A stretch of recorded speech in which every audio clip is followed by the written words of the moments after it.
The Guardian said this morning, Gaza has never been hungrier, despite the several warnings about impending famine over the course of nearly 2 years of war. Over just 3 days this week, public health officials recorded 43 deaths from hunger. There has been 68 in total before that. And the Faiz Abdullah Rahman says, we faced hunger before, but never like this. This is the hardest phase we ever endured. Situation in Gaza is catastrophic, and it's easily explained as genocide, and many are agreeing these days that this is happening, but there is also many who are saying no, it's just war crimes. And someone who knows about human rights and war crimes and genocide is Kenneth Roth, former executive director of Human Rights Watch, who joins me now from Geneva. Ken, welcome back to Program N1. Thank you for having me back. It's a pleasure to be with you. Ken, you wrote an excellent piece in Guardian this morning, and I quote you, and you said in the opening, why it's so difficult for some to accept that the Israeli government is committing genocide in Gaza. The case of genocide is compelling, but some governments and members of the public resist acknowledging it. Why? Well, I mean, first, let's just begin with the fact that it is pretty clearly genocide. Both the level of killing by Israeli forces, as well as the creation of conditions in Gaza that are unsuitable for continued life, the starvation and deprivation strategy. These are war crimes, but they're also genocide because they've really been committed with an intent to eradicate a significant part of the Palestinian population. Now, why is it difficult for people to accept that? I think, as I say in the Guardian piece, that there are two factors.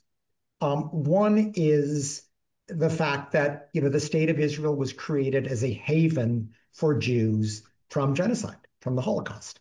And so it's difficult to think of a state that was created as a haven from genocide, to think that it was now has a government that is committing genocide. There's a certain cognitive dissonance there. Now, obviously, as a matter of logic, the one doesn't preclude the other. In fact, both are now happening.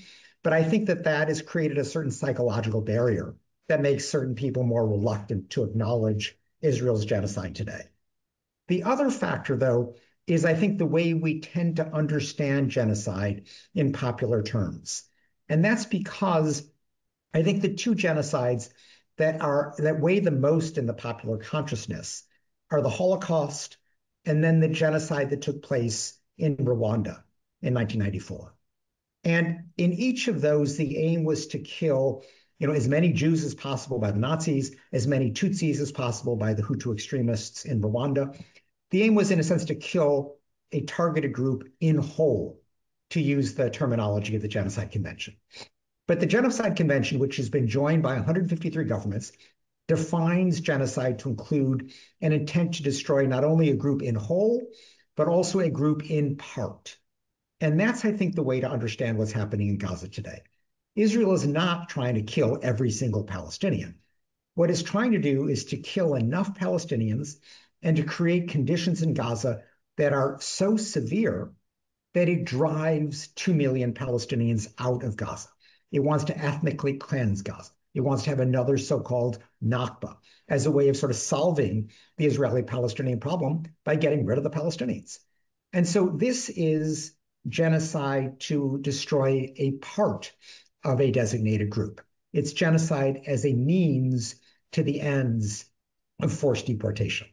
And because that tends to be not how we think of genocide, we think about genocide as the purpose of the action rather than a means to another goal, that I think that the public tends not to grasp that this is as much a genocide as a genocide against an entire population, if you look at the definition under the Genocide Convention.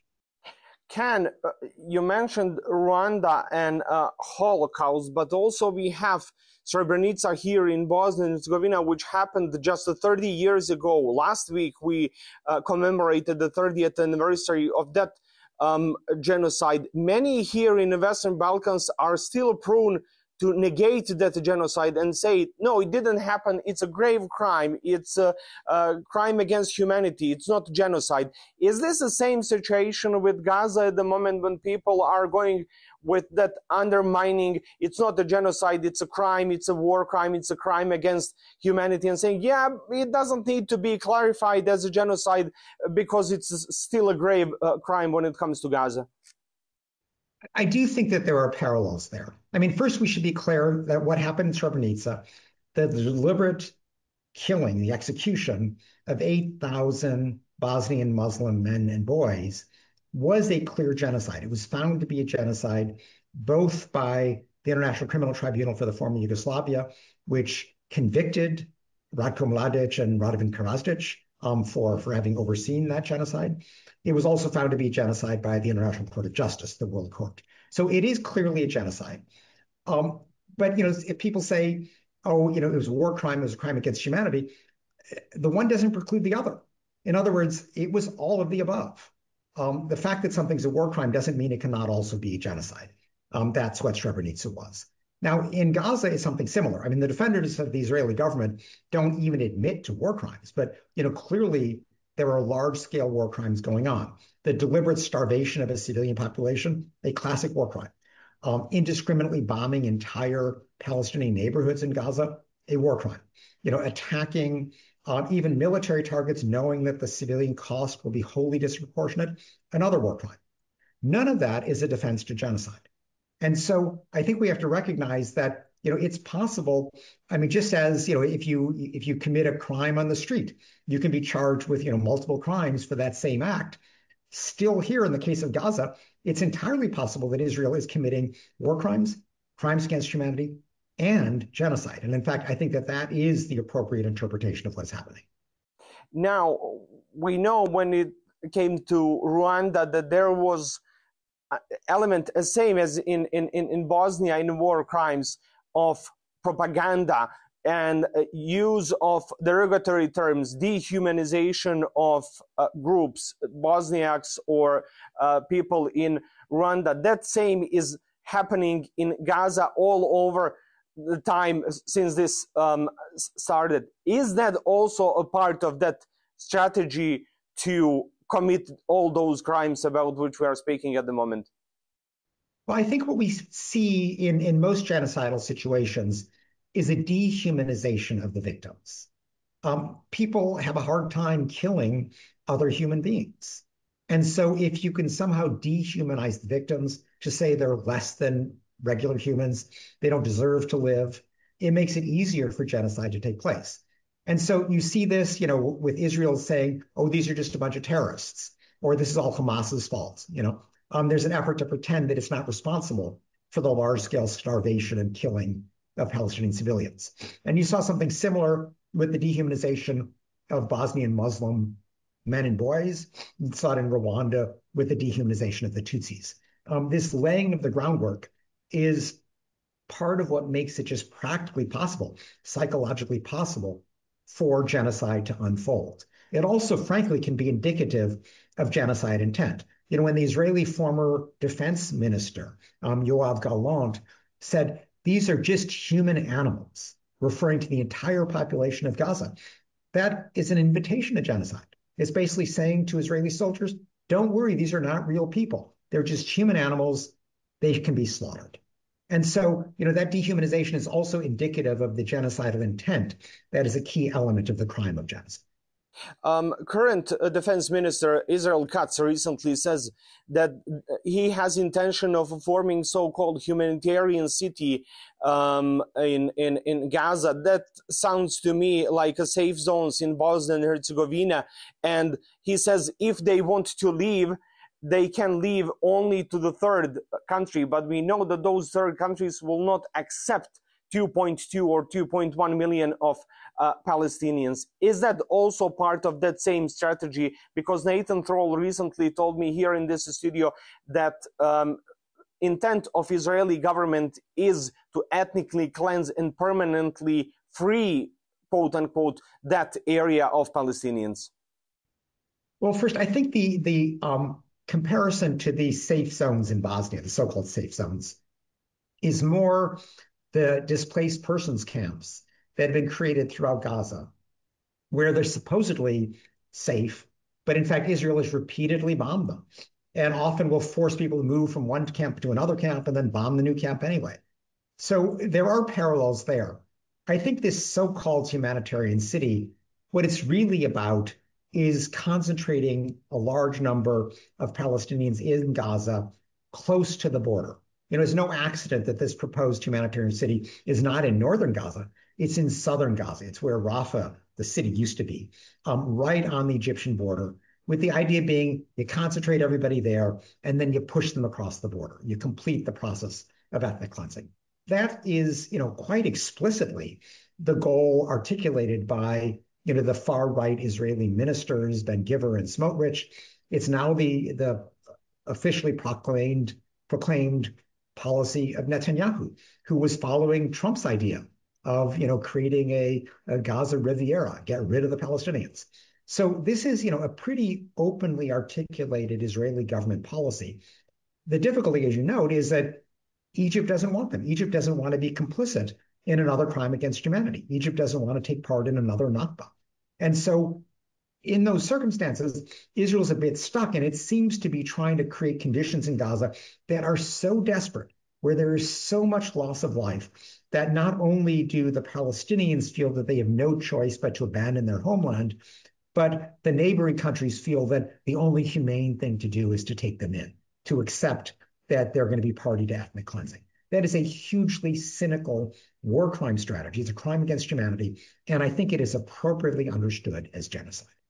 Before I ask you something about Western response to all of this, let me ask you this. How important is that we have voices in Israel such as Ehud Barak, Ehud Olmert, Yoav Golan, and others who have spoken out and said, yes, war crimes are happening. Our soldiers are worried because of what they're doing in Gaza. Is that voice that could galvanize strength inside Israel to pressure Benjamin Netanyahu to finish this or to end this war, or those voices will be drowned out by claims that there is a still threat of Hamas coming from Gaza to existential Israel situation?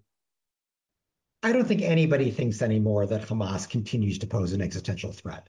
Hamas has been so weakened by this war that, even the Israeli military doesn't pretend that this is about containing Hamas anymore. What's really going on is that Netanyahu needs to keep the war going because he's dependent on these far-right ministers, Smotrich and Ben-Gvir, to keep himself in power, to maintain the governing coalition. And if he loses power, he then faces prosecution for pending corruption charges and could find himself in prison. So there's a very personal, narrow, cynical motive that keeps Netanyahu fighting way beyond any military necessity. Now, what could counter that? I think there are two factors. One is domestically, it's not so much concern about war crimes. I don't think that's a major political factor in Israel today. It's concern more about the hostages and recognition that this endless fighting is jeopardizing the lives of the hostages who remain in Hamas's hands, and that the best way to get them home alive and safe is through a deal that Netanyahu refuses to cut with Hamas. So that's a significant domestic force. Internationally, by far and away, the most powerful person here is Trump. It's Trump who could decide to force Netanyahu to stop the war by saying, I'm going to stop delivering the huge amounts of arms and military aid if you keep on starving and bombing Palestinian civilians. Now, Trump hasn't done that yet, but Trump has broken with Netanyahu at various stages in his relatively brief tenure as president. He lifted the sanctions against Syria, which Netanyahu didn't want. Netanyahu wanted a devastated, collapsed Syria. Trump cut a deal with the Houthis that involved stopping attacks on ships, but didn't involve an end to attack on Israel. He negotiated with Hamas, even though that was anathema to Netanyahu. He negotiated for a while with Iran when Netanyahu wanted to bomb immediately. Trump visited the Gulf Arab states and didn't visit Israel. And of course, Trump imposed temporary ceasefires twice on Netanyahu. So there are examples where Trump has been willing to, break from Netanyahu. I think the key question is, what would it take now? And I think there are two possibilities here that could motivate Trump. One is that Israel's genocide in Gaza is increasingly unpopular throughout the United States. Certainly among Democrats, including among, many American Jews, but increasingly among Republicans. And so, Trump is always sensitive to public opinion. And if he sees that it becomes a liability to endlessly aid and abet genocide in Gaza, that could be something that pushes him to push Netanyahu to stop.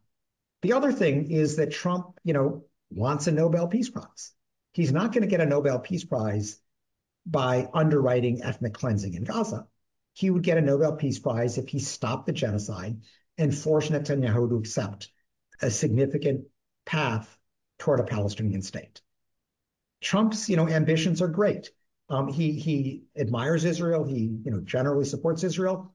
But Trump is loyal really to one thing, and that is himself. And so if his personal ambitions, if he recognizes that they are being thwarted by Netanyahu, he could change like that. And that, is something we have to keep in mind. And I think we need to keep pressing Trump, even though he's an unlikely defender of the Palestinian people. He may still be the best route we have to stop the slaughter in Gaza. Ken, is there any other leader, and you're long in this, the leaders around the world, who could be, substitutes for Donald Trump to pressure enough Netanyahu to finish this? Is that a Prime Minister of United Kingdom, Sir Keir Starmer, or President Macron, or Chancellor Merz, or they're not strong enough and Trump is our only solution in all of this? I think the European leaders are important. And, one thing that they could do, which would make a big difference, would be to suspend the trade benefits that Israel enjoys with the European Union under its cooperation agreement. So that would be felt. That'd be a very powerful step. The European Union has been divided on that so far, so they haven't been able to achieve the consensus. But, individual member states still could be taking steps to announce that they will not send any arms to Israel, to announce that they will not allow transshipment of arms through their territory, to sanction individuals. These would all be significant steps.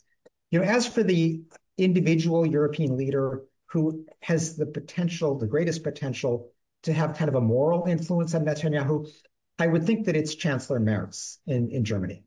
Because, Germany, given its responsibility for the Holocaust, has what's known as a Staatsräson, a kind of raison d'etat, which is to make amends for the Holocaust. And that's understandable. It's a good thing. But the German government has interpreted that to mean not to uphold the human rights standards that are most likely to deter oppression, but rather to endorse what the Israeli government does, whatever it does, even if it rips up human rights standards, even though it's flouting the most basic rules like the rules against genocide. That's a big mistake. And we're already seeing that the German government is having a debate about this. Even Merz has said that what's going on in Gaza is unacceptable. And if Merz could really make clear that, just because Israel was created as a consequence of the Nazi genocide doesn't mean it has license to commit genocide, which is what it is doing, that would be very powerful. Ken, a big role in all of this are playing medias around the world, but we have seen biases, pro-Israeli, anti-Palestinian, pro-Palestinian, anti-Israeli. How that game of media and using media in this whole story is important or unimportant in entire story, because this is probably a first war that we are having in a real time, fought not only on a battlefield, but also on a social media, on TV screens, on mobile phones, and around the world at the same moment. Yeah, I mean, this is a war, if you can even call that anymore. I mean, it's barely a war. It's more a slaughter. Um, this is unfolding before our eyes. Nobody can claim that they don't know. We see the starving babies. We see the hungry Palestinians who are desperately trying to get food and are shot by Israeli forces and killed by the hundreds. We see the territory of Gaza decimated. You can see the scenes of just, of rubble, where there used to be a city and now there's just rubble. So this is all unfolding before our eyes. This is a genocide that we are watching happen. And, that's troubling enough. What makes it all that much worse is that this is a genocide being facilitated by the West, foremost by the US government, foremost today by Trump, who continues the massive military aid and massive arms deliveries that enable the genocide to proceed. So that is the reason for the outrage. This is not a genocide that we can claim ignorance about. This is a genocide that we are simply failing to act sufficiently to bring to an end. What about international justice? You wrote in your piece about ICJ in a case which South Africa brought against Israel, but we also know that ICC is in trouble at this moment because of its own dysfunctionality. Do we need maybe a court ad hoc tribunal like the one for Rwanda and Yugoslavia to be brought up for this, or ICJ and ICC will be enough to persecute those who committed this genocide? I don't think we need an ad hoc tribunal. I mean, the ad hoc tribunals created for the former Yugoslavia and for Rwanda preceded the International Criminal Court. Now that we have the International Criminal Court, the point is to bolster it, to make sure it has the resources it needs so it can do the job that it was created for. Now, we mentioned these two different courts. The International Court of Justice, which is a civil court, it's there to resolve disputes mainly between states. It is resolving South Africa's case against Israel for genocide. That will be a civil finding. There will be no criminality attached. Nobody's being prosecuted. That's a very important process. It will take years. It is not fast. The International Criminal Court is where individuals are prosecuted. And so far, two senior Israeli officials, Benjamin Netanyahu, the prime minister, and Yoav Gallant, the former defense minister, have been charged by the ICC basically for the war crime and crime against humanity of starving and depriving Palestinian civilians. That was very important. But it's just one crime. Noticeably, nobody has been prosecuted yet. Nobody's been charged for indiscriminate bombing, for attacking military targets with a known disproportionate impact on civilians. Nobody's been charged yet for genocide. So there's much more work to be done. Sadly, the International Criminal Court is in a bit of a crisis right now because Karim Khan, the chief prosecutor, has faced sexual abuse allegations and so has temporarily stepped back pending that investigation. And so it's leaderless. I mean, it has two deputies running things, but I don't know that these deputies are going to take major decisions. Indeed, reports are that Smotrich and Ben-Gvir are about to be charged for, in a sense, underwriting settler violence in the West Bank, but nothing's come of that. These are just rumors, so we don't know. And I'm not sure that these two deputies feel strong enough to take a decision of that sort. So we really need the issue of Karim Khan resolved quickly. Either he gets cleared, or if he's not, if he actually is guilty of, as alleged, he should step down fast and allow himself to be replaced so the ICC can continue its important work. But we don't need a new tribunal. We just need to make sure that the existing tribunal functions well. Kenneth Roth, thank you so very much for your time and for this timely conversation. Thank you so much for having me.